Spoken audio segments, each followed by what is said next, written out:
여러분 안녕하십니까? 뉴스투데이 제주입니다. 제주환경자원순환센터가 본격 가동됨에 따라 내년부터 가연성 폐기물은 매립하지 않고 전량 소각 처리할 수 있게 됐습니다. 하지만 봉계동 매립장에 쌓인 압축 쓰레기 10만 톤 처리는 숙제로 남았습니다. 김항섭 기자가 보도합니다.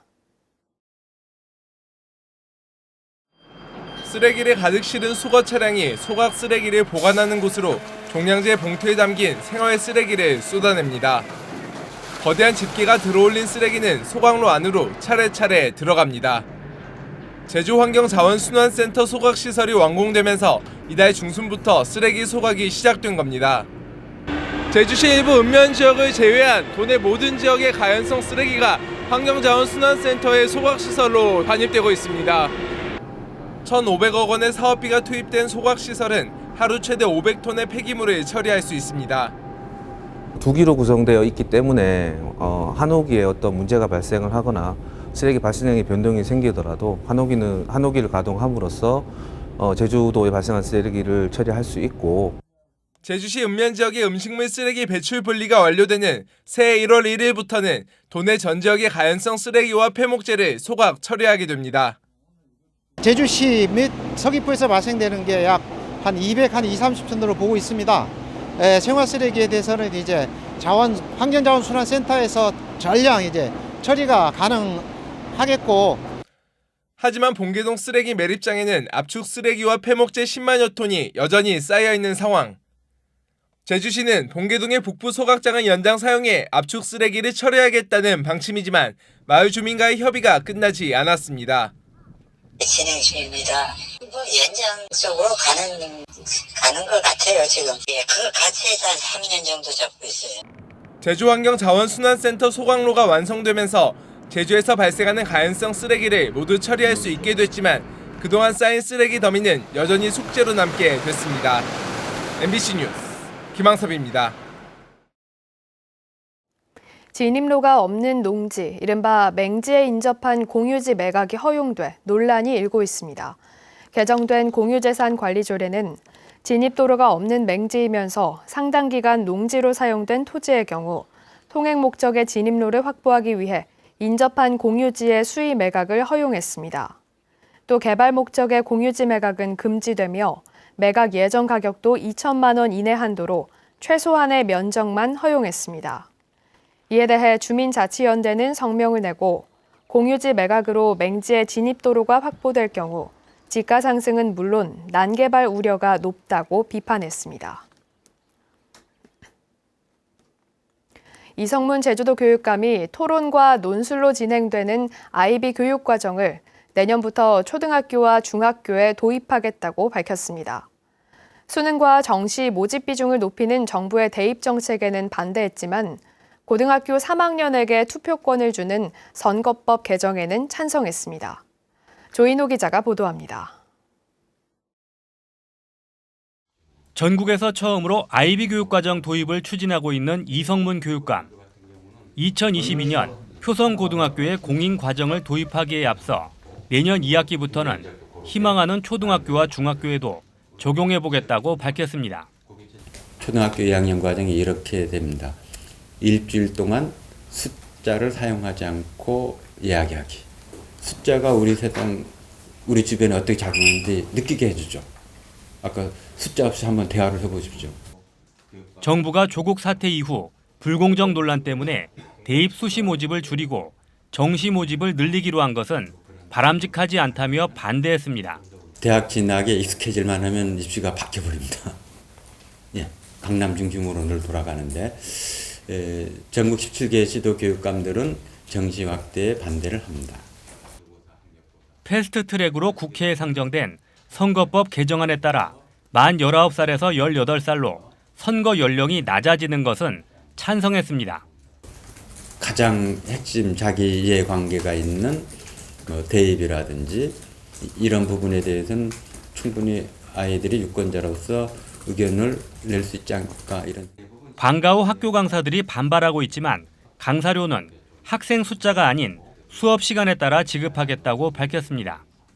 지금 학원처럼 명강사에서 100명, 200명 오고 이런 시스템하고 유사한 시스템이 공교육기관에 있다는 게 오히려 비정상적이라고 보죠. 이성문 교육감은 제주시 외도동의 서부중학교 신설은 계속 추진하겠다고 밝혔지만 영어교육도시 국제학교는 지금도 적자가 커 더 늘어나기는 어려울 것이라고 말했습니다. MBC 뉴스 조인호입니다. 제주 외국어 고등학교가 내년도 신입생 모집 정원을 채우지 못했습니다. 제주 외고가 2020학년도 신입생 원서 접수를 마감한 결과 100명 모집에 94명이 지원해 0.94대 1의 경쟁률을 보였습니다. 이는 전년도 경쟁률 1.21대 1보다 낮고 지난 2016년 2대 1 경쟁률과 비교해 절반 수준입니다. 제주외고 관계자는 학령 인구 감소와 일반고 전환 정책의 영향으로 신입생 지원이 줄어든 것으로 추정했습니다.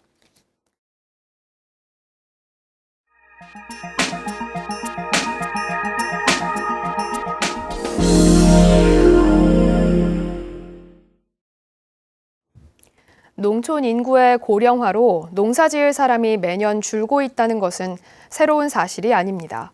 이런 가운데 외국인 계절 근로자들이 부족한 농촌 일손 문제를 해결하는 데 많은 도움이 되고 있다고 합니다. 춘천 김형면 기자가 보도합니다. 고냉지 농사가 많은 홍천군은 매년 일손이 부족해 어려움을 겪었습니다.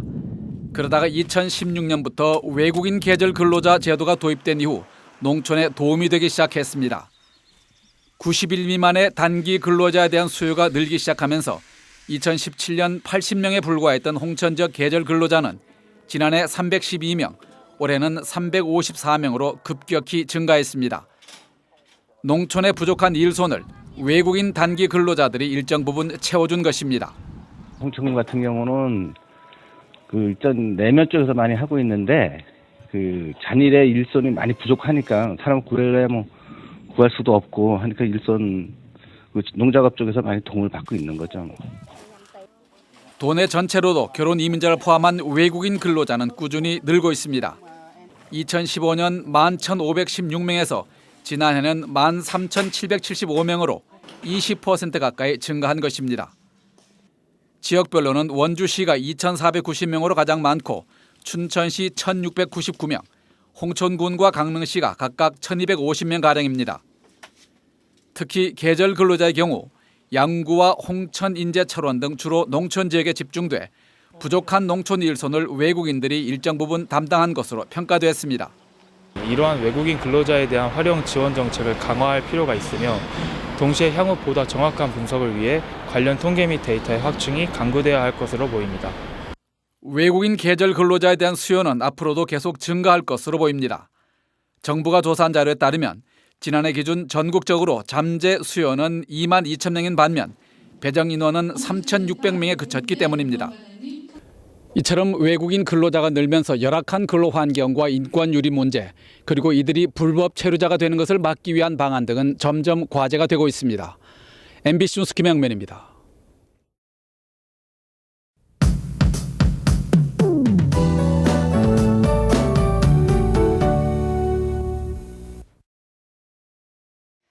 오늘도 어제에 이어서 외출하실 때는 우산을 챙겨 나가셔야겠습니다. 기압골의 영향으로 오후까지 비가 오겠는데요.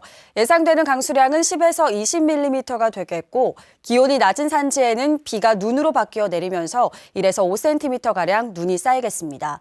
여기에 오늘 저녁 이후로는 강풍특보가 발효될 가능성이 있겠고요. 오늘 내일 안개가 짙게 끼면서 가시거리가 짧겠습니다. 교통안전에는 유의를 하셔야겠습니다. 오후부터 다시 찬 공기가 유입되면서 평년과 비슷한 기온 보이겠습니다. 오늘 최저기온은 10도, 최고기온은 11도를 보이면서 어제보다 춥겠는데요.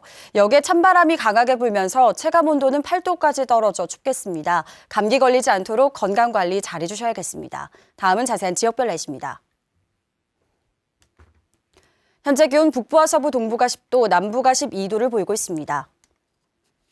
낮 최고 기온은 남부가 15도, 북부와 서부 동부가 11도로 예상됩니다. 오늘 도서 지역엔 비가 오겠고 현재 기온 11도 선에서 출발하고 있습니다. 제주도 전해상과 남해서부 먼바다에는 바람이 강하게 불겠고 물결이 최대 4m로 높게 일겠습니다. 여기에 제주도 남쪽 먼바다는 오늘 오후부터, 제주도 앞바다와 남해서부 먼바다에는 오늘 밤에 각각 풍랑특보가 발효되겠습니다. 항해나 조업하는 선박은 주의하시기 바랍니다. 오늘 아침 제주공항은 흐린 가운데 항공편은 정상 운항되고 있습니다.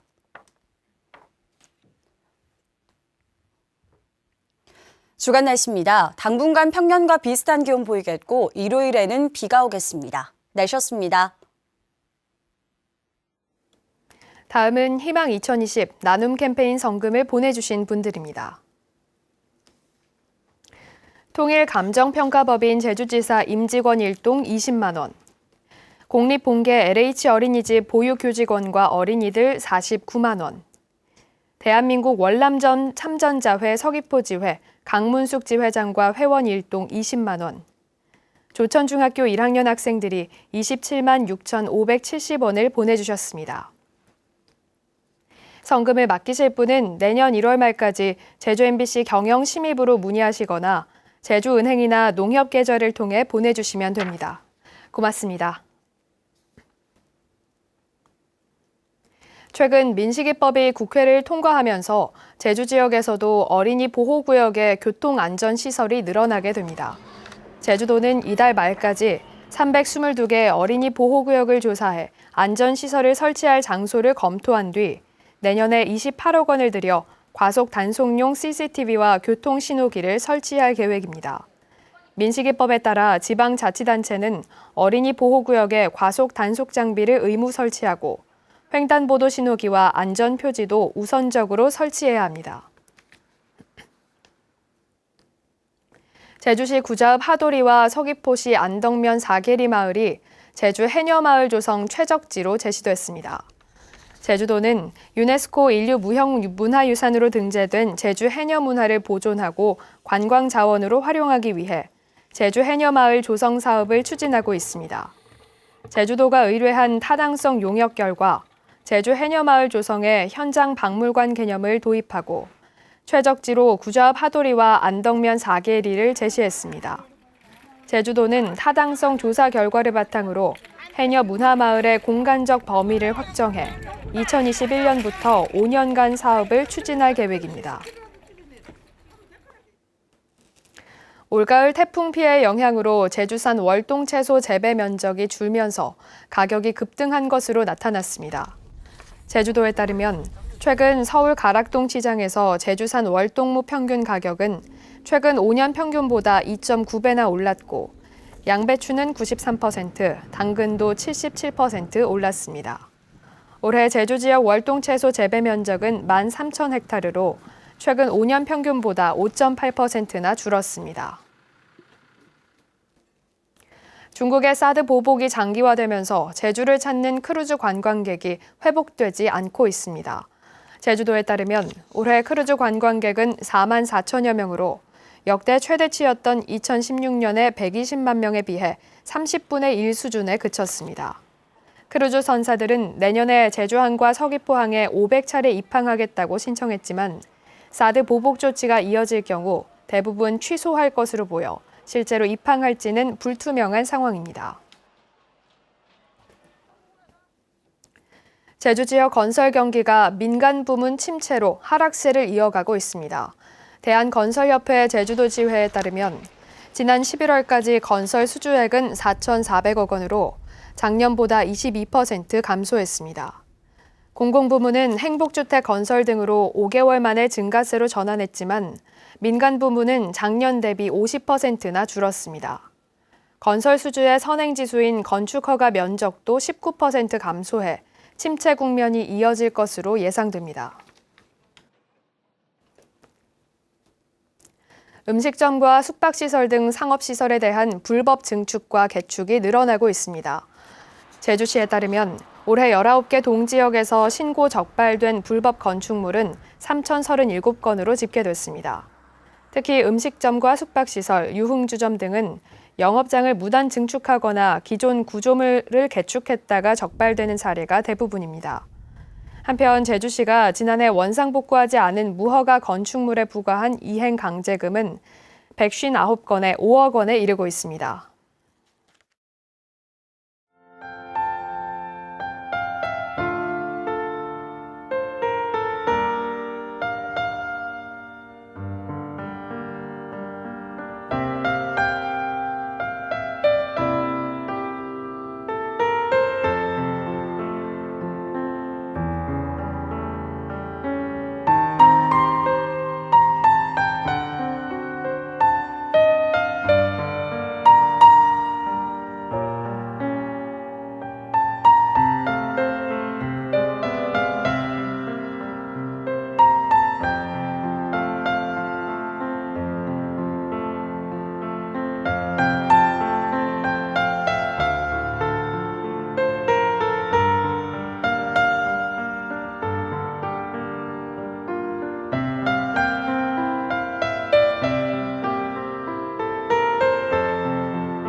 뉴스투데이 제주였습니다. 여러분 고맙습니다.